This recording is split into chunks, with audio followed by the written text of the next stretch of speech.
Hey, Mondo, this is so cool being with you. Here we are in Oklahoma at the Prophecy Watchers Conference. This is like the 4,000th annual conference or whatever Exactly. it is. This is so cool. I remember the first time I was invited to a Prophecy Watchers Conference several years ago. And great seeing you too. Yeah, and we were here 2 years ago, which is on October 7th. So this is where that Saturday morning That's right. we were here. Yeah. That is right. I was supposed to go to Israel like 2 days later. Marzulli So was supposed to go that yeah. day, I think. Yeah, he was leaving on Sunday, the next day. Yeah. Uh-huh. Wow. And neither one of you went, right? No, neither one of us went. I've been back several times since. Mm-hmm. Gosh, there's so much to talk about even now. So I want to get into a lot of different areas with you. And, a couple of them are areas where I think even people in Bible prophecy, they're like, well, I thought this was this, or I thought that was that. The Daniel 9 covenant, what is it really about? Because we've been hearing for years, it's about peace. Yeah. And that's what it's about. The red heifer. Sure. I want to talk about that. I have some opinions that might be a little bit different than yours, but you've written on it. And so I really want to get answers. And my hope is that we'll all be educated and people will be able to understand that we can have differences. Absolutely. It's okay as long as we understand that our salvation is in Christ Jesus. And this isn't going to affect our salvation or anything like that, but to educate. And then something else people don't know, both you and I were senior pastors. Yeah. And we both turned over the pulpit to somebody else about the exact same time to do prophecy full time. Yep. And so here we are. Yeah. And this is great. I think it's important to reiterate that all of us, when it comes to prophecy and the fulfillment of prophecy, I hold it very loose. I'm strong pre-trib, of course, and the futurist, certainly for Israel and stuff, but how things are going to, the details, I expect, especially in the book of Daniel, Daniel 12:4, he tells Daniel, the angel tells Daniel, seal it up until the time of the end, and then, which implies that it's going to be unsealed, the understanding, because then he says knowledge is going to increase, right? So I expect that we're going to be modifying, refining our views until the Lord returns a little bit. We have the general framework, which I think is correct, but we should definitely not be, we should be willing to have differences and be like, oh, that's good. All right, I'm going to modify that. That doesn't mean I failed. I didn't understand the gospel. Prophecy is very, a lot of it's going to change. 10 Kings, even talking about that. We've talked about that before. Different perspectives. I'm not dogmatic on really any of it, except Jesus is coming back. I'm very similar. I've taught through the book of Revelation, I think 5 times now, and I'm getting ready to start it again. And every time I go through it, I think, wait a minute, that's not right. And I taught that in the past. And I do believe the closer we get to the second coming of Christ, the more clarity we have. Sure. I think it's like for the mark of the beast. Now we can go, this is like a no-brainer, but will it happen exactly like this? Probably not, but we have a really good idea of tools that are already developed that it's like, it's so obvious. Well, let me ask you on that, because, 15 years ago, teaching through the mark of the beast, we have barcodes, the scan, all the different things to store, but I don't remember anybody of the main people that I've ever read talking about vaccines. Yeah. Did you? Had you ever heard that before 5 years ago, or 10 years ago? No, maybe somebody did, and we both missed it. Maybe that's what I said. Maybe they did, but it wasn't mainstream. No, and I do remember talking about RFID chips probably 20 years ago. Sure, yeah, RFID, yeah. But it was in 2020 when we heard about Bill Gates. Hey, I've got a tattoo, and people forgot about that. And it was all centered around that, and yet here we are, 2025, looking at 2026 and going, hey, Bill Gates is saying, no, this tattoo's still here, and it's not, and it's also, you have this patent number that was 666, which is another story in and of itself. But back to what you said, I totally agree. We're going to have more clarity, but I really believe when Daniel wrote that, seal it, or the angel told him, it's not for you, it's for the time of the end. During the tribulation period, the people who come to faith in Christ, they are going to get it. Yes. In fact, even the mark of the beast, where it's the number of a man, the number is 666. I don't think until the people are in the tribulation, it's going to trigger them. They're going to go, we know exactly what that is and who that is. They will figure it out. It's like, I'll put it there, but there's certain things we can speculate on and kind of get into some territory that we need to be careful on too. But I liken it to the first coming of Christ. So you have prophecies, the Messiah is going to be born in Bethlehem. He's going to come out of Egypt. He's going to be from the Galilee. All these different dynamics from him. You go, well, how could that be? There's not a person who lived, not one that could have said, well, Caesar Augustus is going to issue a decree, and Quirinius is going to be the governor, and there's going to be this young couple up in Nazareth, and there's going to be, she's going to be pregnant by it's going to be a virgin thing, and she's going to come, and because of a census. And then Herod's going to want to kill all the Jewish boys, so the family's going to have to flee to... Nobody could have figured that out. Not a person even could have put it ahead of time. Well, it's because of this Augustus thing. The Messiah is going to be born in Bethlehem. How can he be from all three of those areas? With the Bible, we know, and I think it's the same way. Because you would have a contradiction there. I mean, theoretically. You would have a theoretical, absolutely. This is contradiction, and I imagine, the Jewish people at the time trying to puzzle that out, because can anything good come out of Galilee? I mean, they were they questioned these things, but yet God's like, just watch. and amazing, and yet it was through the scriptures also, where Matthew 16 Jesus says, you should have known. And how could you not know based on Daniel's prophecy for the first 69 weeks? So, but I mean, I think sometimes in the prophecy world we get too dogmatic. And then people pull out their calculators and do math, and they do this, and can get into a whole mess. And one of them is what I want to talk to you about now. And again, take this anywhere you want. Is Daniel chapter 9. And I was watching some of the podcasts you had done about it, and then you had sent me your article too, and I look and go, I have asked that same question. Is where in Daniel chapter 9 does it say that this is a peace treaty? And it's been part of the traditional prophecy teaching as long as I've been a believer. That's what I used to teach, right? That's what I learned as a young And I think you can make the case, and I'll show you a couple of places you can make the case, but I lean towards you on that. I look at it, and so I want to go back and forth on that. Then I want to look at what you also say the covenant actually is, because that intrigued me when you said that, and I want to see how that fits. So, okay, peace treaty. Why do you suppose people call it a peace treaty, or why is it not necessarily? That's not what it is. I think that, in my article, I addressed some objections in that, because, again, these are same things. If you would ask me 5 years ago, or as I taught, I would have said, and they said, well, why? Why is it a peace treaty? Oh, well, 1 Thessalonians 5, when they are saying peace and safety, sudden destruction will come upon them. And so that has been the general, I would say, support verse for why. So they're taking that passage, it was talking about the arrival of the day of the Lord, and what you have at the arrival of the day of the Lord is peace. It says it crystal clear, and then destruction begins. It doesn't just happen in a moment. The seals are open, and then a 7-year destruction begins to take place on the world, because not everybody's dead in a moment, right? So that's typical. And then what you see as well, because of the conflict of Israel since their inception, 48 war, 56 war, 6-day war, Yom Kippur war, 82. I mean, you can name them all. The thing that comes up is because Daniel 9:27 mentions sacrifices. It mentions the sacrifices being stopped. And so that very clearly that there's going to be a third temple. So people are thinking, well, wait a minute, you can't, there's no way the Jews are going to build a third temple because of the Arabs hate them and the Muslims hate them. And so the Antichrist is going to have to come in and through power and to be able to subjugate the resistance of the Arabs and the Muslims, he will then enforce a peace treaty. This is the idea. He'll enforce a peace treaty where then Israel will have the freedom to build their temple, even though the rest of them, I mean, they're going to be screaming and yelling, but the Antichrist is going to have such power that he's going to prevent that, and he's going to enforce peace on them.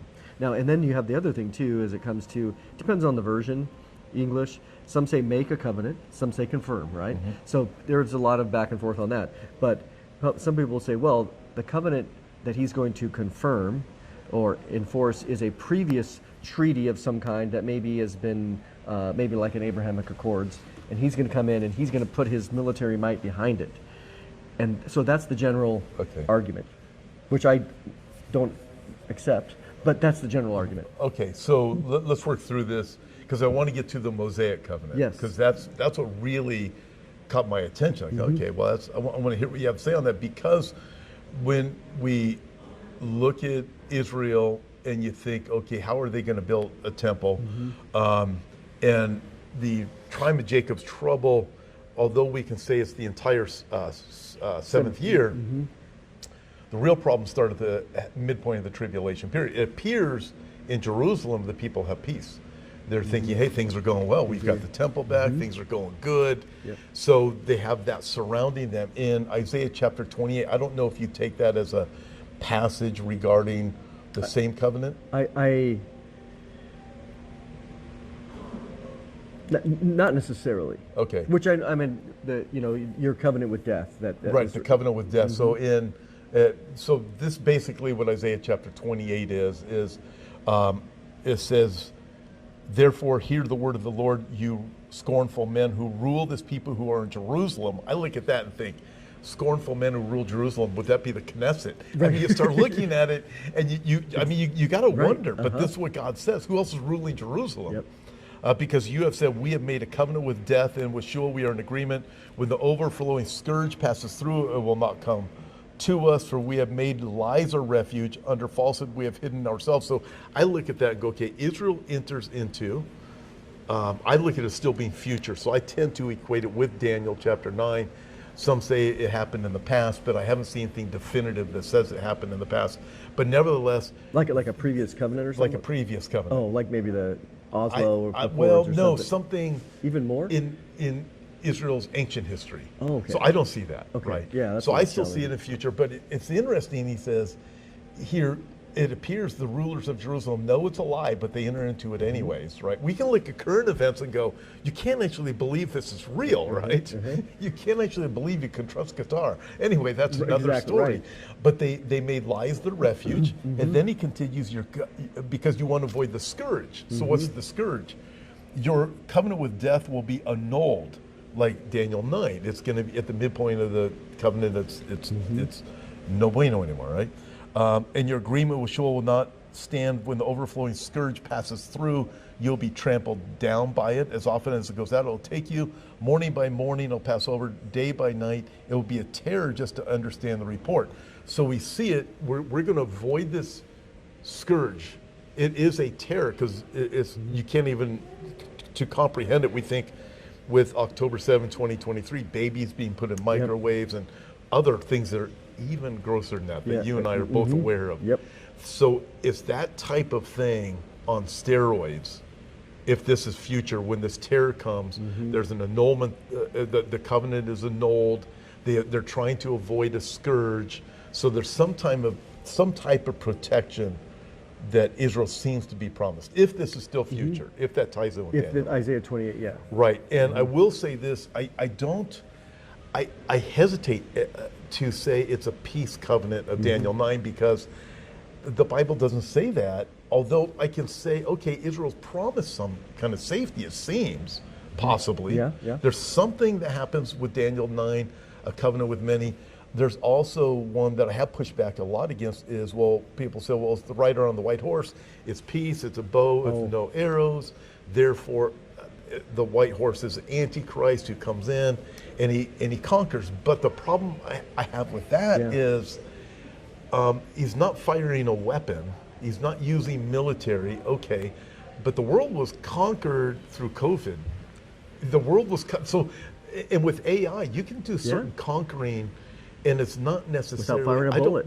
And it could be, and if you have the rider on the red horse, the black horse, and the pale horse, it looks like it's more not necessarily a person, but a group who brings this about. So for me, I don't buy into because the white horse. And with 1 Thessalonians chapter 5, I don't agree because they say peace and safety. That's when this covenant is. And with Isaiah 28, okay, if this is future, is to avoid a scourge, but is it a peace agreement? So I've always been hesitant Yeah. to, or I have been, I shouldn't say always, because there's times I've taught it. Sure, yeah. But I've come around to this place where I'm going, I am not so sure that you can just say it is a peace agreement. I wouldn't, there may be peace involved. Yeah. But it does say in Daniel 9, with that, Daniel 9, it's a covenant with many, and you have suggested that the New King James says a covenant, King James says the covenant. Yeah, exactly. And there's a difference there. And yeah. Okay, so so all of us, what you just is good. So we have Isaiah 28, we got 1 Thessalonians, Revelation 6. You know, we got all these pieces of data, and we're like, well, how can this fit? And so I think in terms of Isaiah 28, the similarity, it's tempting. I'll say it that way. It's tempting because the word covenant appears that we will then take what the context here, and then try to equate that maybe identically or in continuity with Daniel 9. I think we have to be careful, because just because you have the word covenant doesn't mean it always. I guess I'll say it this way. I was talking to somebody and I said, when I'm reading Daniel 9 or even Isaiah 28, when I read Daniel 9, am I completely lost at what Daniel meaning? Do I need Isaiah to understand Daniel 9? I should be able to understand Daniel 9 within the context. That's the way hermeneutics works, right? You know, I shouldn't, again, if I'm understanding Romans 9, I don't need to read Galatians 3 to understand Romans 9. Now, that might be some corollary evidence, but if I'm like, man, Paul doesn't, okay. So we need to allow the Bible to speak in its own biblical theological context, okay? So that being the case, I do think this is referring to the agreement that the reception that the Jewish leaders have with the Antichrist. I do believe that they make an agreement with him, okay, clearly, for various, and I'm not even opposed to for security reasons, but I don't think that is exactly what Daniel 9 is saying. So if this is doing anything, it's bringing a different angle on that reception Sure. of the Antichrist, because in Daniel 9, one of the questions that I just ask is first of all, the word shalom, it appears in the book of Daniel, but it doesn't appear anywhere there in Daniel 9 at all. And so as you're reading it, and so one of the questions I ask is, again, when you do hermeneutics, in context, you ask the question, okay, well, for example, how did Daniel use the word berit for covenant? He uses it 7 times in the book, and every time it appears, it's referring to the Mosaic covenant, every time. And so to me, that's pretty weighty. And so I think, well, okay, is it possible then that, again, not that he can't use the word covenant in a different way, but when you start looking at, wow, if we take that one out, it's 100% that he's speaking about the Mosaic covenant. And sometimes you'll see habarit with the H, the hey there, the definite article.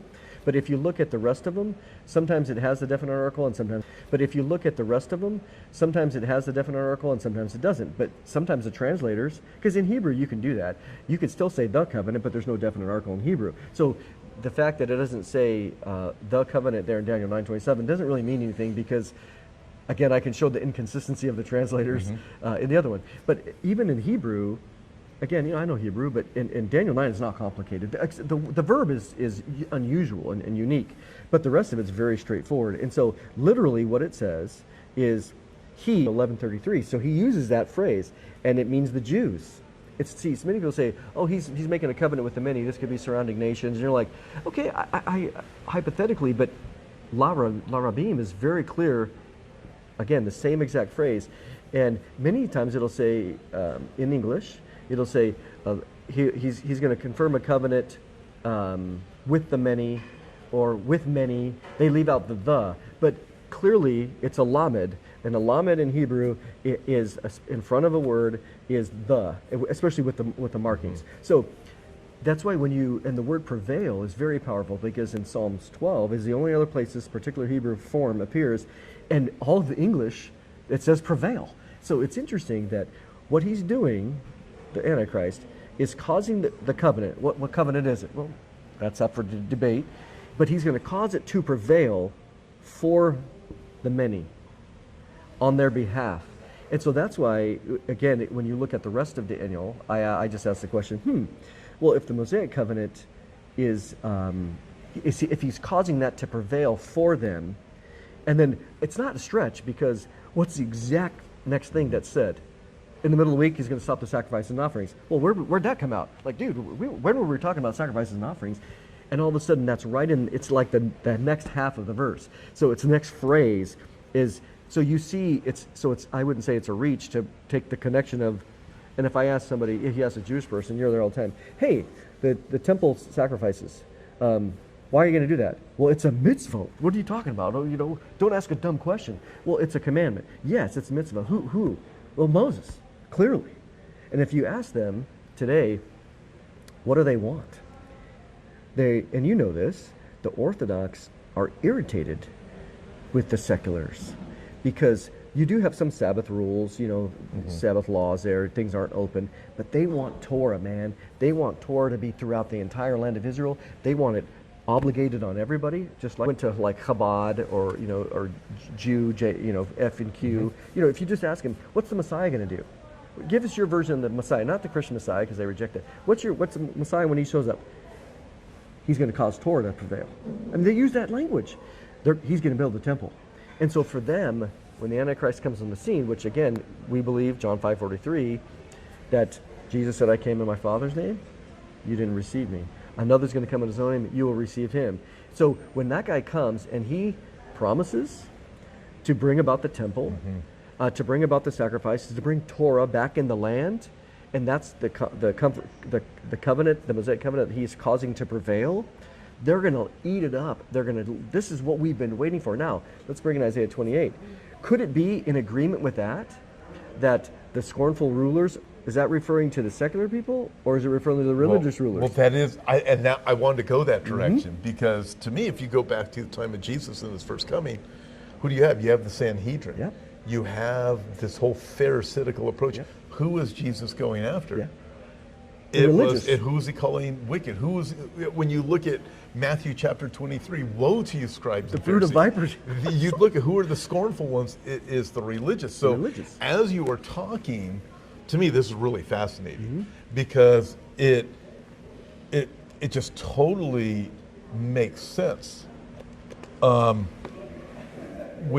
and I've taught for years, a covenant with many is, you look, it's going a particular direction. Every peace covenant of the world is flying around out there, but there's so many of them. Well, which one is it? Which one is it? And you have the Abraham Accords, which I always find intriguing, but we can't base it on Abraham covenant, and we have his name's hijacked. Can't do Bible prophecy based on those things.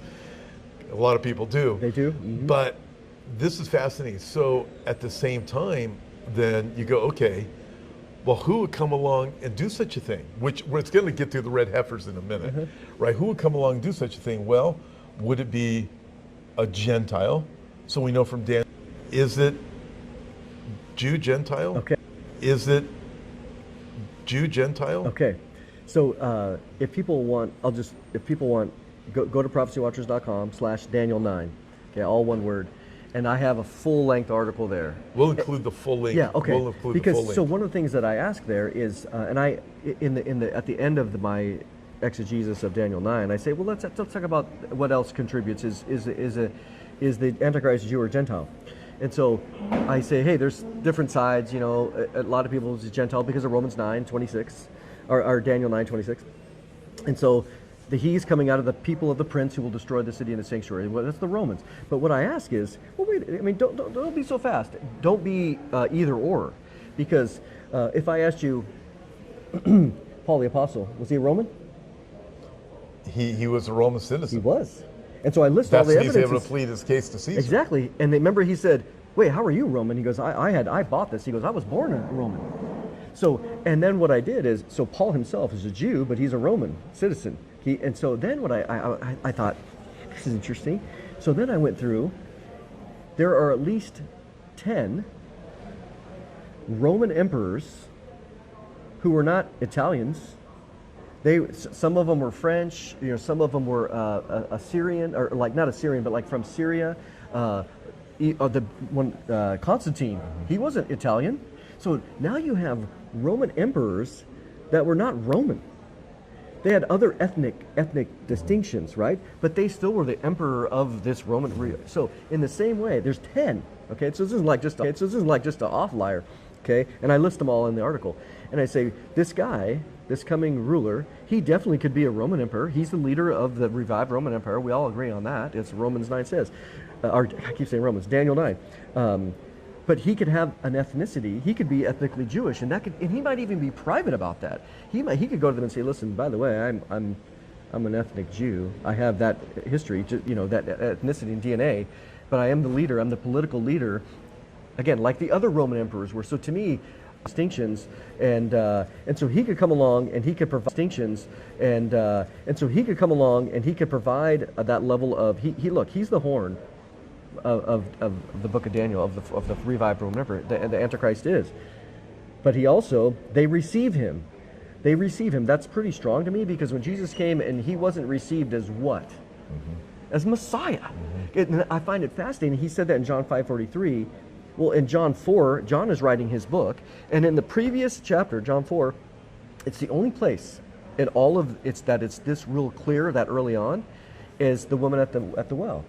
And she says, "Well, we know when the Messiah comes," and Jesus says, "I'm he." So John is now saying, "Look, reader, I just revealed to you that in my sequence, Jesus is the Messiah." And even the Samaritan woman recognized it. And then Jesus says in the next chapter in his debate, "Hey, you guys wouldn't receive me." What does that mean? Well, probably a lot of things, mm-hmm. but at least as the Messiah. And the other guy that's coming, they're going to receive him as what?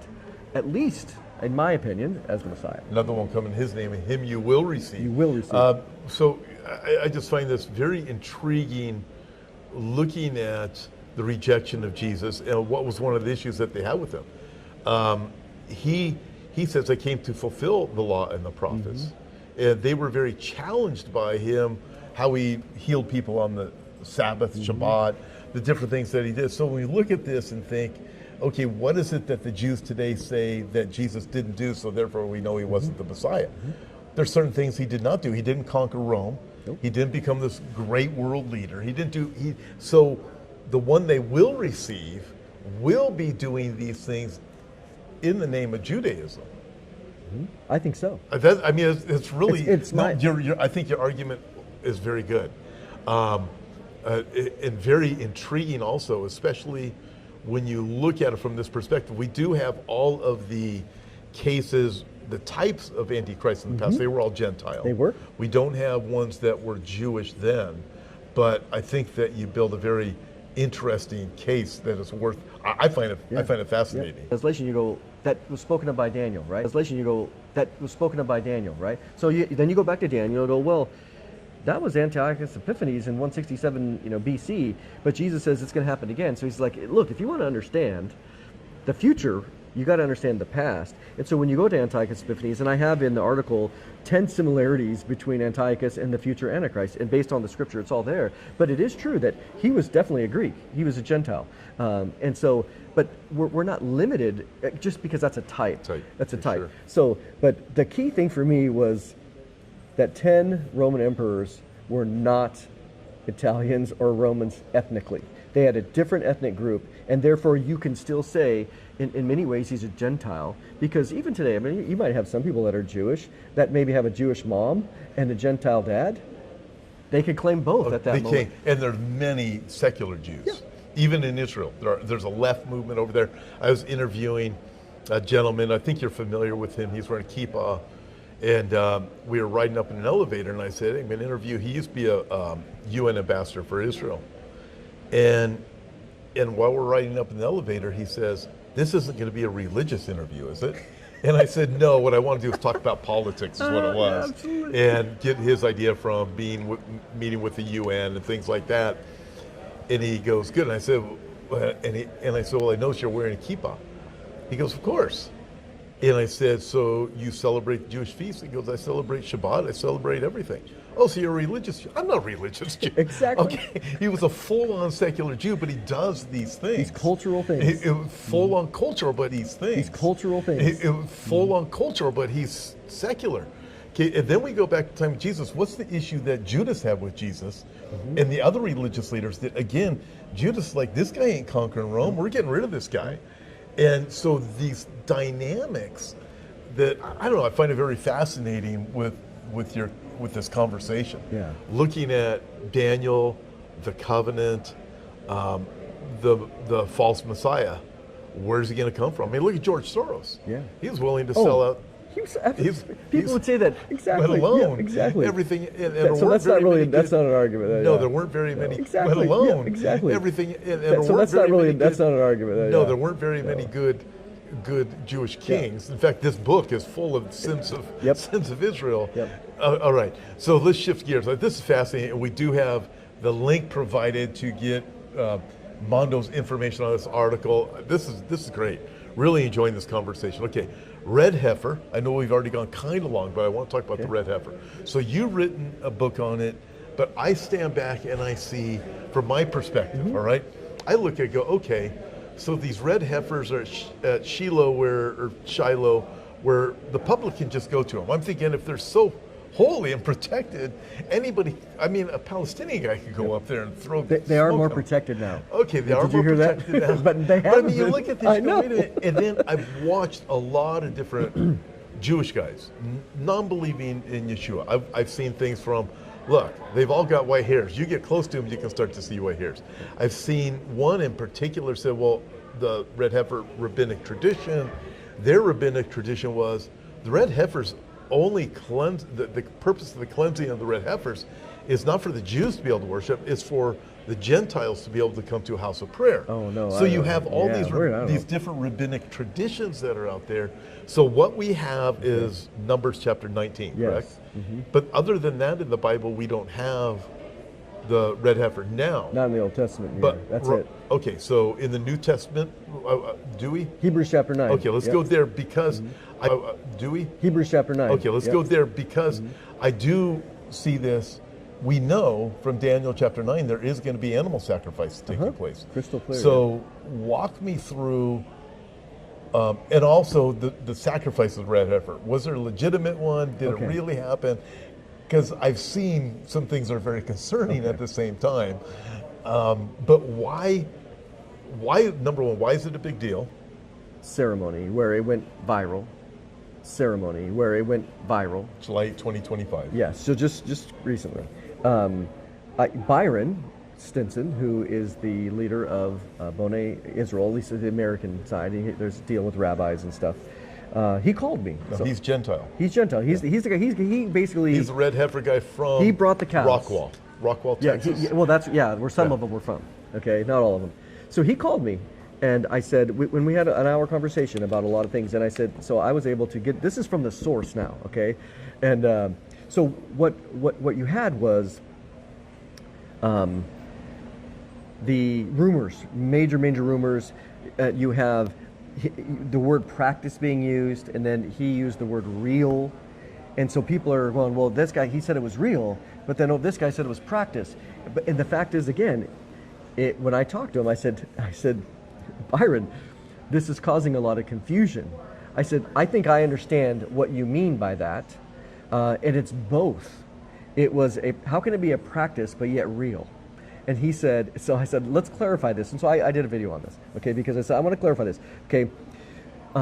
He said there was also rumors that it was a non-kosher one, and they did it up near Shiloh, okay. And he said, that's not true. He goes, look, of the 5 cows, 2 have been disqualified. There's 3 that are still remain preliminary qualified, because again, you don't know until you go to do it on that day. But he said, we have 2 that are awesome, and we have 1 that is still qualified, but it's just not as red. Well, then you have the Temple Institute saying that they're all disqualified, so now you have this disagreement, right? Okay, where are you getting your source from? Well, and I asked him about that. He said, well, listen, we don't always agree. We respect the Temple Institute, but he said that there are those, the Temple Institute is not just 2 people.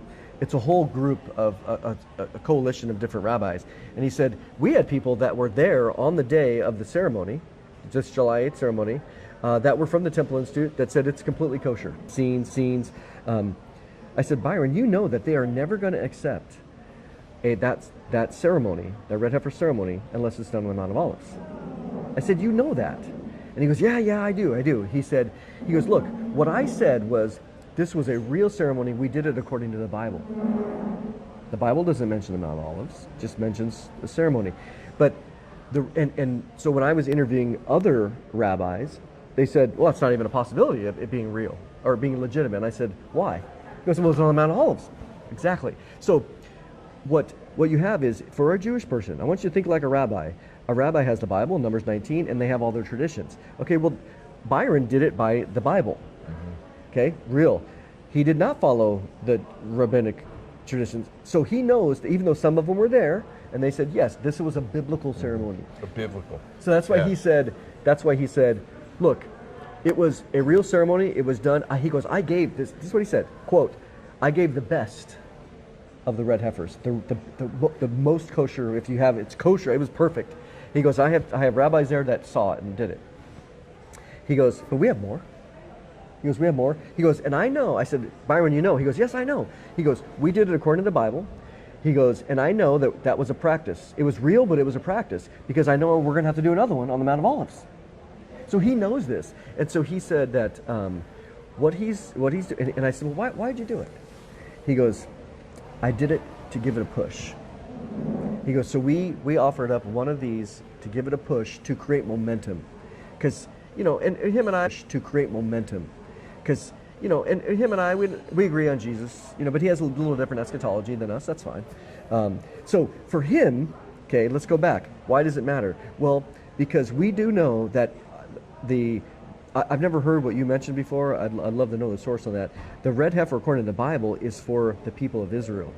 It's for them to be cleansed of a complete loss. And so for them, their goal is to get the red heifer so they can have, and why? To fulfill the commandments of who? Of Moses. This is like going back to John 5 again, where they're arguing and they're saying, we have Moses, we don't need you, we don't need you. And Jesus says, look, if you believe in Moses, you believe in me because he wrote about me. And so again, what we're seeing in our modern day is John 5 again. Jesus against Moses. Jesus wasn't against Moses, but the Jews were pitting Moses against Jesus. And that's exactly what we're going to see all the way until the covenant of Moses is reaffirmed. So you actually, these things tie together. They do. Which makes it even more intriguing. All right, I'm going to push back against not so much that, but against what I see around the red heifer and the temple.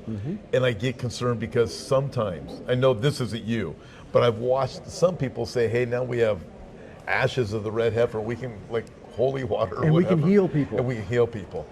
And I see these things, and I know sometimes it's not just that, which is, to me, it's offensive. I mean, Benny Hinn would do something like that, you know? I'm like, and I see Christians that go to Bible prophecy conferences that fall for that aspect of it.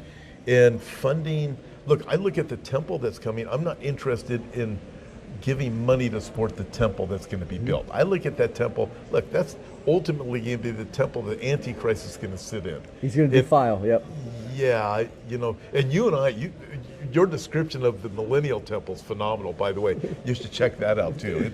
It is great. But I look at this and think, and we know the sacrifice has to start again. So when you tie this in, it's very enlightening. It really is. We're in prophetic times. This way. Okay, let's go there. We're in prophetic times, and going back to how you opened up our time here, we can't say this is it.